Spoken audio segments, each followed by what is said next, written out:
Hello and welcome to Paddler's video documentation, and in this part I will be covering Paddler's web admin panel. And yes, the first important information here is that Paddler comes with a web UI you can use to monitor and manage your setup.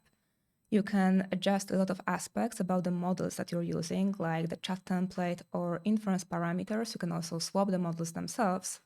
And there's a chat UI you can use to test the inference. But the coolest part about the web admin panel is that it's a living creature. It shows you updates in your setup in real time, especially the number of requests currently held in the buffer or the current usage of slots. So let's jump right into it. First of all, using the web admin panel is optional, and if you do want to use it, you need to enable it when you run the balancer by using the web admin panel address flag followed by the address and the port from where you want to access the panel from. Also, when you are deploying Paddler, you need to keep in mind that the web admin panel is going to show you basically everything about your Paddler setup. So it needs to have access to the inference service, to the management service, and also to the agents. Okay, so I will run this command, and this started the balancer with the web admin panel enabled, and I can check that in my web browser. And the first thing I see is the dashboard section, and it looks pretty empty right now because there are no agents registered yet, so I can deal with that now. I will go back to the terminal and I will start the first agent and also the second agent and go back to my browser. And also this is what I meant by the dashboard being, the whole panel being a living creature.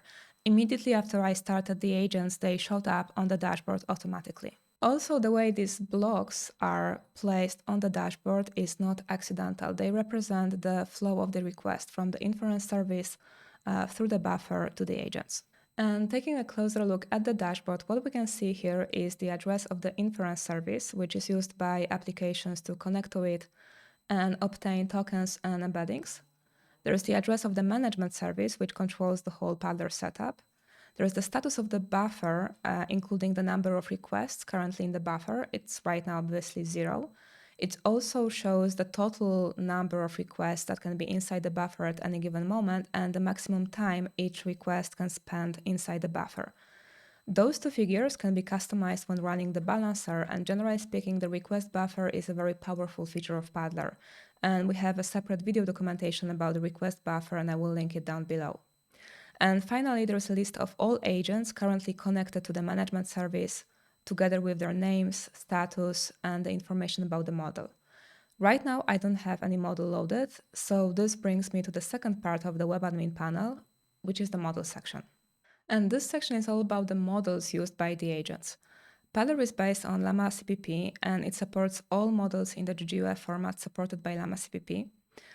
You can either provide a link to Hugging Face, to the models page on Hugging Face, or you can provide a local file path. And there is an input field you can use to put the link to the model. Next, there is a chat template, and you have two options. You can either use the chat template provided by the model, or if you want to override this, you can do so and use your own chat template. In this case, you can click this button, and there is a simple editor you can use to provide the content of the chat template.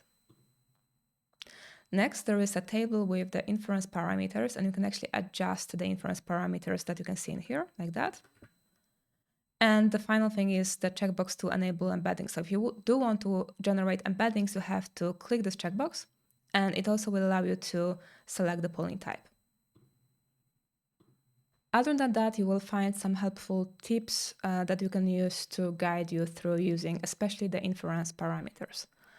Okay, so now that we have all of that covered, I can actually load the model, and I will use, for the sake of the demonstration, I will use the Qwen model provided as an example. So I will put the link to the models page on Hugging Face to this input, go down, apply the changes, and this redirected me back to the dashboard. And the reason for going back to the dashboard is that normally when you use models from Hugging Face, you need to wait until they get downloaded, and you would see a progress bar that shows the progress of the download.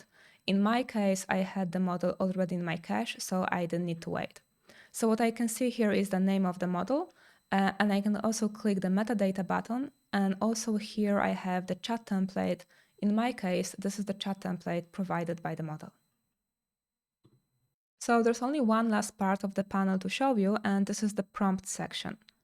You can use this section to test the inference, so now that I have a model loaded, I can split my screen into two parts.